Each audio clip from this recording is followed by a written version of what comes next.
waaye 15 bu 12 nangoo am ngir jot sunu ay vidéo da ngeen di abonné fii ci seen chaîne YouTube Tawfekh Production ngeen bës cloche bi bokk ci programme bi national international.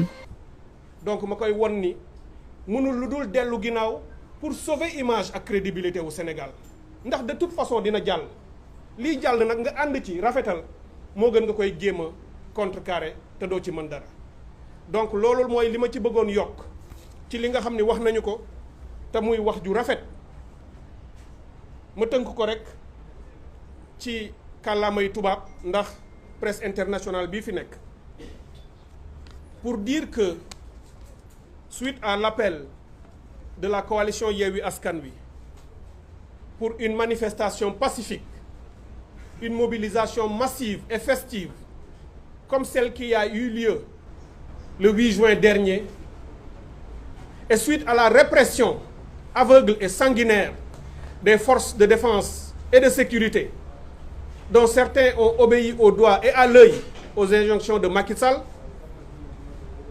qui ne peut plus cacher sa volonté et ses actions d'instaurer un pouvoir tyrannique et despotique ici au Sénégal, nous avons malheureusement déploré 3 pertes en vies humaines. Des pertes de plus, 3 morts de plus de jeunes Sénégalais à la fleur de l'âge, 3 morts de trop. Des morts venus s'ajouter au décompte macabre de 13 autres qui étaient tombés entre février et mars 2021 ici au Sénégal, défendant la démocratie et l'état de droit et les libertés. Ce qui fait 16 morts au moins entre l'année dernière et cette année, du fait des actions, du fait de la volonté, du fait des désirs et de l'envie de Macky Sall. Cela est inacceptable. Et c'est pour cette raison que dès demain, nous entamerons toutes les actions appropriées et utiles, ici au Sénégal et au niveau international, pour saisir les juridictions.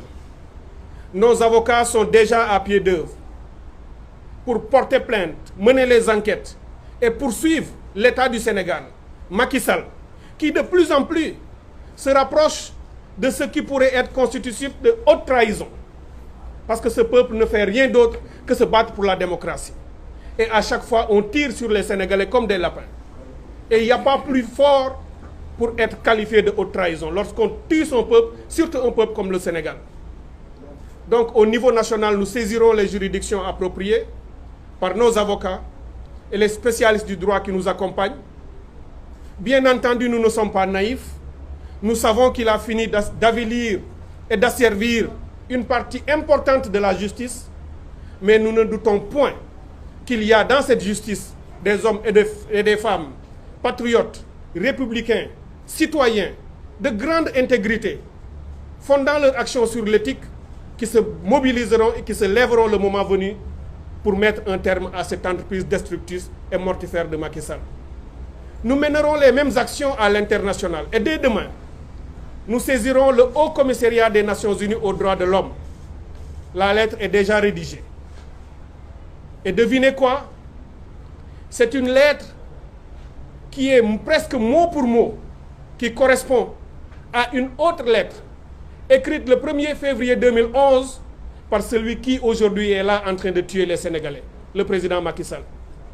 Lorsqu'il était opposant, lorsqu'il était candidat, il avait envoyé une correspondance à Dr Navi Pillay, la Sud-Africaine, qui était à l'époque haut commissaire des Nations Unies aux droits de l'homme, pour lui dire que par la volonté du président Abdoulaye Wade à l'époque, par son désir et sa volonté de faire un 3e mandat, 5 personnes, 5 Sénégalaises et 5 Sénégalais avaient perdu la vie.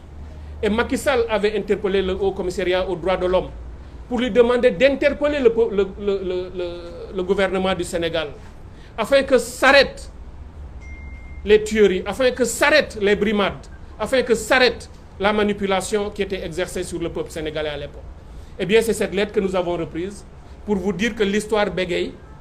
Nous ne ferons que changer la date, y mettre les 3 morts que nous décomptons, mettre le nom des leaders à la place de Macky Sall et envoyer aux Nations Unies pour leur dire business as usual. Ce qu'il avait fustigé et condamné il y a 10 ans, C'est exactement ce qu'il est en train de faire. Il utilise les mêmes méthodes répressives et sanguinaires contre son peuple. Nous saisirons également la Cour pénale internationale à titre préventif. Parce que nous savons ce qu'il est en train de faire. Et pour anticiper et attirer la communauté internationale son attention, pour lui dire que si cette entreprise mortifère de Macky Sall n'est pas stoppée par tous ceux qui aimeront ou aiment la stabilité et la paix et la cohésion au Sénégal, voilà ce qui arrivera. Il sera prêt demain à marcher sur des morts et des morts pour briguer un troisième mandat. Parce que le peuple sénégalais ne l'acceptera jamais et il se dressera. Parce que c'est un peuple de refus et un peuple d'honneur. Je finirai pour lui dire que nous avons aussi anticipé. Sachant qu'il chevauche maintenant à grande foulée vers son troisième mandat. Sa troisième candidature, devrait-on dire d'ailleurs. Parce que le troisième mandat, c'est autre chose. Mais il veut aller déjà à une troisième candidature. Et pour cela, il fait feu de tout bois. Tout récemment, je l'ai dit, il a été à la CEDEAO, Madame le ministre des Affaires étrangères du Sénégal, lorsque la CEDEAO, répondant à l'appel des peuples ouest-africains, a décidé d'amender le protocole sur la démocratie et la bonne gouvernance afin d'y introduire la limitation des mandats à 2, parce que la CEDEAO est consciente de ce que les mandats et les changements constitutionnels ont apporté comme malheur et destruction. On en a vu en Guinée, on en a vu ailleurs. La CEDEAO veut moderniser et aller plus loin.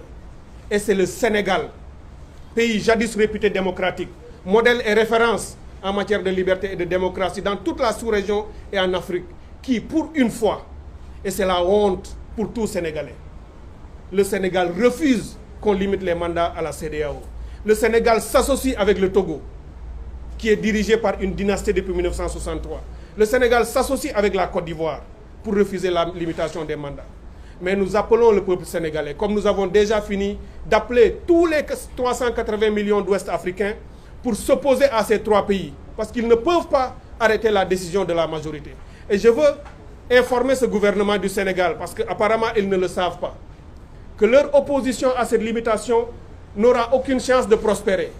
Puisque dans le processus de décision au niveau de la CEDEAO, le règlement intérieur de la conférence des chefs d'État dit que lorsqu'il n'y a pas de consensus au niveau des chefs d'État, les 3/4 peuvent prendre la décision.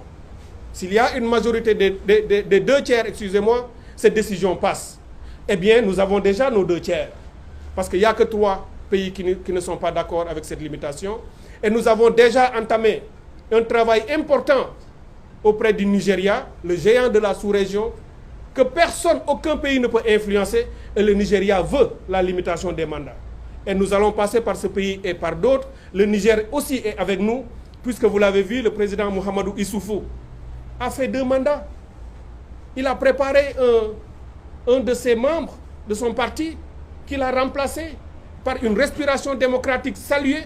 Aujourd'hui, le président Issoufou parcourt le monde, donnant des conférences, intervenant dans des universités et montrant une belle image de l'Afrique.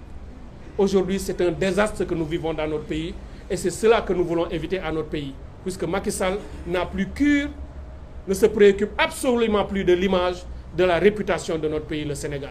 Voilà ce que je voulais rajouter à ce que mes devanciers ont déjà dit avec beaucoup d'éloquence et de pertinence. Je vous remercie pour votre aimable attention. Merci, Cheikh Tidiane. La parole à Madame Maïmouna Bousso, après Cheikh Tidiane Youm.